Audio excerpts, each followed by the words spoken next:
सबसे बड़ा फूल किस पौधे का होता है? तो ये आपके रेफलेशिया का होता है सबसे बड़ा फूल। वर्गीकरण का की शाखा टैक्सोनॉमी होती है। चट्टानों की आयु यूरेनियम डेटिंग से पता करते हैं। कोई व्यक्ति कार से ये छोड़ दीजिए। फिर आता है कि विद्युत धारा के चुंबकीय प्रभाव की खोज किसने की थी? जो इलेक्ट्रिक वेव है उसके चुंबकीय प्रभाव की खोज किसने की थी? तो ये आपके ऑरस्टैंड ने की थी। ठीक है, विद्युत धारा के चुंबकीय प्रभाव की खोज किसने की थी? ऑरस्टैंड ने की थी। मैथिल सैलिसिलेट को अन्य किस नाम से जाना जाता है? ये ऑयल ऑफ विंटर ग्रीन के नाम से मैथिल सैलिसिलेट को जाना जाता है। ठीक है, मैथिल सैलिसिलेट को किस नाम से जानते हैं? ऑयल ऑफ विंटर ग्रीन के नाम से मैथिल सैलिसिलेट को जाना जाता है। फिर आता है कि परिसंचरण तंत्र के रक्त के थक्के में, देखो अगर बॉडी में कहीं पर भी रक्त का थक्का जम जाता है तो इसे पता करने के लिए हम सोडियम 24 का यूज करते हैं। एक आंगस्ट्रॉन्ग मात्रक कितने नैनोमीटर मात्रक के बराबर होता है? तो एक आंगस्ट्रॉन्ग बराबर होता है 0.1 नैनोमीटर। ठीक है, एक आंगस्ट्रॉन्ग जो होता है आपका कितना होता है? ये 0.1 नैनोमीटर के बराबर होता है। फिर आता है आपका कि संवेग परिवर्तन की दर किसके बराबर होती है? तो संवेग परिवर्तन की दर जो है ये आपके बल के बराबर होती है। ठीक है, संवेग परिवर्तन की दर किसके बराबर होती है? बल के बराबर होती है। पॉजिट्रॉन की खोज किसने की थी? तो पॉजिट्रॉन की खोज जो है ये आपके एंटरडरसन ने की थी। ठीक है, पॉजिट्रॉन की खोज किसने की थी? एंटरडरसन ने पॉजिट्रॉन की खोज की थी। विद्युत विच्छेदन में किसी पदार्थ के एक रासायनिक तुल्यांक को विक्षेपित करने के लिए कितने विद्युत आवेश की आवश्यकता होती है? तो ये आपके 96,500 कूलॉम विद्युत आवेश की आवश्यकता होती है। यकृत उत्सर्जन क्रिया में किस प्रकार सहायता करता है? तो यकृत जो है आपके अमोनिया को यूरिया में बदल करके सहायता करता है। ठीक है, यकृत जो है वो उत्सर्जन क्रिया में किस प्रकार सहायता करता है? यकृत आपके अमोनिया को किस में बदल देता है? यूरिया में बदल देता है। फिर आता है आपका कि एंथ्रोपोलॉजी में किसका अध्ययन किया जाता है? तो एंथ्रोपोलॉजी में जो है आपका किसका अध्ययन करते हैं? इसमें आपके मानव के उद्भव एवं विकास संबंधी विषयों का अध्ययन एंथ्रोपोलॉजी में किया जाता है। ठीक है, फिर आता है अगला कि पौधों में ऊर्जा स्थानांतरण के लिए किस पोषक तत्व की उपस्थिति अनिवार्य होती है? कि ऊर्जा जो है वो पौधे में एक स्थान से दूसरे स्थान पर जा सके, तो उसके लिए आपके फास्फोरस की उपस्थिति अनिवार्य होती है। बल, संवेग और आवेग कैसी राशियां हैं? बल, संवेग और आवेश जो है आपकी वेक्टर या अदिश सदिश राशियां हैं। बल, संवेग और आवेग आपकी कैसी राशियां होती हैं? सदिश या वेक्टर होती हैं। बल, संवेग और आवेग।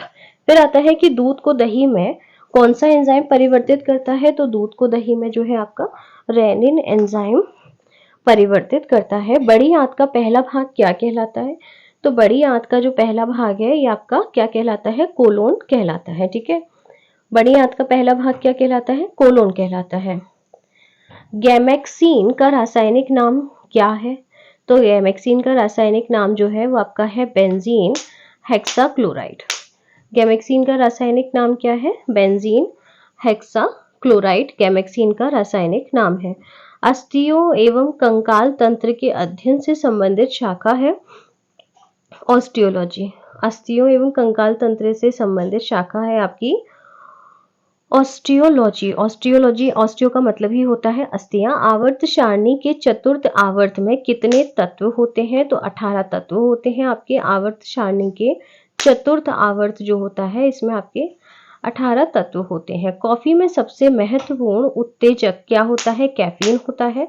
और चाय में होता है थीन। ठीक है, कॉफी में सबसे महत्वपूर्ण उत्तेजक क्या होता है? कैफीन होता है। और चाय में सबसे महत्वपूर्ण उत्तेजक पदार्थ क्या होता है? तो वो आपका थीन होता है। बच्चे के दूध पीते समय स्तनों में दूध का निष्कासन किसकी मदद से होता है? तो ये आपके ऑक्सीटोसिन हार्मोन की मदद से बच्चों के दूध पीते समय दूध का निष्कासन होता है। ठीक है, निषेचन सामान्यतः कहाँ होता है? तो निषेचन जो है आपका सामान्यतः ये आपके फैलोपियन ट्यूब में डिंब वाहिनी में नली में होता है निषेचन। ठीक है, निषेचन सामान्यतः कहाँ होता है? फैलोपियन ट्यूब में आपका निषेचन होता है। फर्टिलाइजेशन कहाँ होता है? फैलोपियन ट्यूब में, जिसे हिंदी में डिंब वाहिनी कहते हैं। फ्रेंड्स बिल्कुल बस ऐसे ही क्वेश्चन आपके पूछे जा रहे हैं आजकल पेपर में, तो बिल्कुल अच्छे से कर लीजिएगा, एक भी क्वेश्चन मत छोड़िएगा। फिर आता है कि कृत्रिम वीर्य सेचन के उद्देश्य से वृषभ वीर्य को किसमें संचित किया जाता है?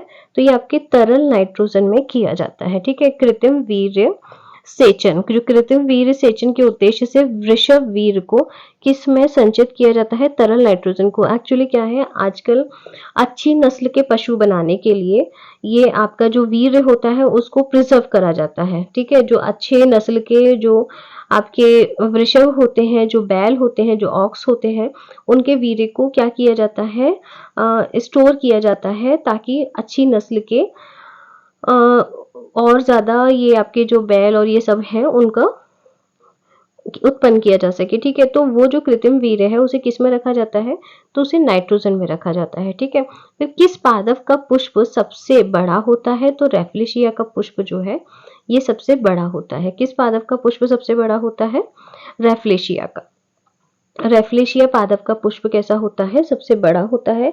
असत्य फल मुख्य रूप से कौन कौन है? तो असत्य फल आपका नारियल होता है, कटहल होता है, ये आपके असत्य फल होते हैं। ठीक है, असत्य फल कौन कौन से हैं आपके? मुख्य रूप से नारियल है और कटहल है, ये आपके कौन से हैं? असत्य फल है। नारियल और कटहल अच्छे से याद कर लीजिए कि नारियल और कटहल जो है ये आपके कैसे फल हैं? ये आपके असत्य फल हैं। प्रदूषित जल पीने के पश्चात आप भली भांति किस लक्षण का विकास करेंगे? टाइफॉइड का। टाइफॉइड के लक्षण आ जाएंगे अगर आप प्रदूषित जल पिएंगे, यानी कि आपको कौन सा रोग हो जाएगा प्रदूषित जल पीने से? तो आपको टाइफॉइड रोग हो जाएगा अगर आप प्रदूषित जल पीते हैं तो। सभी जैविक वातावरणीय प्रक्रियाएं, विभिन्न जलवायु और मौसमी दशाएं किस परत पर उत्पन्न होती हैं? तो ये आपके ट्रोपोस्फियर या क्षोभ मंडल में होती हैं। ठीक है, जो सभी जैविक वातावरणीय प्रक्रियाएं हैं या विभिन्न जलवायु तथा मौसमी दशाएं हैं, तो ये आपकी जो सारी घटनाएं होती हैं ये आपकी कहाँ होती हैं? ये आपके ट्रोपोस्फियर या क्षोभ मंडल में होती हैं। ठीक है, स्मरण शक्ति एवं चिंतन का कार्य मस्तिष्क का कौन सा भाग करता है? तो ये आपका करता है सेरेब्रम। ठीक है, स्मरण शक्ति और चिंतन का कार्य जो है आपका कौन करता है? ये आपका सेरेब्रम करता है। ठीक है, फिर आता है तत्वों के रासायनिक और भौतिक गुण, उनकी परमाणु शक्ति के आवर्तकाल होते हैं, यह नियम किसने प्रतिपादित किया? तो ये आपके मोसले ने किया था। ठीक है, जो तत्वों के रासायनिक और भौतिक गुण है ये उनकी परमाणु संख्या के आवर्तकाल होते हैं। ये नियम हमें किसने बताया था? ये हमें मोसले ने बताया था कि कोई भी तत्व है उसकी जो भी भौतिक और रासायनिक गुण है, केमिकल और फिजिकल क्वालिटीज हैं, ठीक है, और उनकी जो भी एटॉमिक नंबर है, ठीक है, ये इनके जो है आवर्तकाल होते हैं। और ये नियम जो है हमें किसने दिया था? मोसले ने दिया था। जो आपकी देखो जो मोसले की जो टेबल है आपकी पीरियोडिक टेबल, ये उसने ये आपके उसने कोई भी एलिमेंट है तो उसके केमिकल और फिजिकल गुण किस पर डिसाइड बताए हैं? ये आपके एटॉमिक नंबर पर बताए हैं। ठीक है, कोई भी जो आपका एटम है उसके जो केमिकल और फिजिकल क्वालिटीज हैं वो आपके एटॉमिक नंबर पर डिपेंड करती हैं। ये किसने कहा है? मोसले ने कहा है। एक बार अच्छे से फिर से समझ लो कि मोसले ने ये बताया है कि कोई भी आपका एलिमेंट है उसकी फिजिकल और केमिकल क्वालिटीज जो है आपकी किस पर डिपेंड करती हैं? उसके एटॉमिक नंबर पर डिपेंड करती हैं। ठीक है, मधुमेह से पीड़ित व्यक्ति के शरीर में कौन सा पदार्थ नहीं बन पाता है? तो आपका इंसुलिन जो होता है ये आपके मधुमेह से संबंधित व्यक्ति के शरीर में नहीं बन पाता है। कट जाने पर रक्त का लगातार दाब एवं उसका थक्का ना जमना किस विटामिन की कमी के कारण होता है? तो ये आपका विटामिन के की कमी के कारण जो है कट जाने पर रक्त का थक्का नहीं जमता है। और अगर सेकंड क्वेश्चन ये पूछ लें कि रक्त का थक्का जमाने के लिए कौन सा विटामिन जिम्मेदार है, तो वो आपका विटामिन के होता है जो आपके रक्त का थक्का जमाने में मदद करता है। सूर्य के द्रव्यमान के 1.4 गुणा से कम की द्रव्यमान सीमा को क्या कहते हैं? तो उसे चंद्रशेखर सीमा कहते हैं। हमने कल भी ये देख लिया था। ठीक है, चंद्रशेखर सीमा क्या होती है कि जो भी सूर्य का द्रव्यमान है अगर उस द्रव्यमान से कि कितना 1.4 गुना से कम द्रव्यमान है किसी भी जो स्पेस बॉडी है तो वो आपकी चंद्रशेखर सीमा कहलाती है। ठीक है, फिर आता है कि खींचकर किसी तार की लंबाई दुगनी कर देने से उसकी विशिष्ट प्रतिरोध पर क्या प्रभाव पड़ेगा, तो ये आपका क्या होगा, अपरिवर्तित रहेगा। ठीक है, कोई भी तार है, आपने उसे क्या किया, उसे खींचा, ठीक है, और उसकी लंबाई क्या कर दी, दुगनी कर दी, तो उससे क्या हुआ कि कर देने से उसके विशिष्ट प्रतिरोध पर क्या प्रभाव पड़ेगा। इससे क्या होगा कि उसका जो भी प्रतिरोध है उस पर क्या प्रभाव पड़ेगा, तो वो अपरिवर्तित रहेगा। ठीक है, फिर आएगा कि किसी वस्तु के जल तुलनांक तथा ऊष्माधारिता के संख्यात्मक मानों में क्या संबंध है, तो वो आपका बराबर होते हैं। ठीक है, कोई भी आपकी जो वस्तु है उसका जो भी आपका जल तुलनांक है, वाटर इक्विवेलेंट है, और उसमें जो ऊष्माधारिता यानी कि आपकी थर्मल कैपेसिटी है, इनके संख्यात्मक मानों में क्या संबंध होता है, तो ये दोनों क्या रहते हैं, बराबर रहते हैं। ठीक है फ्रेंड्स, बाकी का हम जो है नेक्स्ट वीडियो में करते हैं। आप इसको अच्छे से सारे याद कर लीजिएगा, आपको बिल्कुल यही क्वेश्चन एग्जाम में छपे हुए देखने को मिलेंगे। Thank you so much. Like कीजिएगा, शेयर कीजिएगा, सब्सक्राइब कीजिएगा।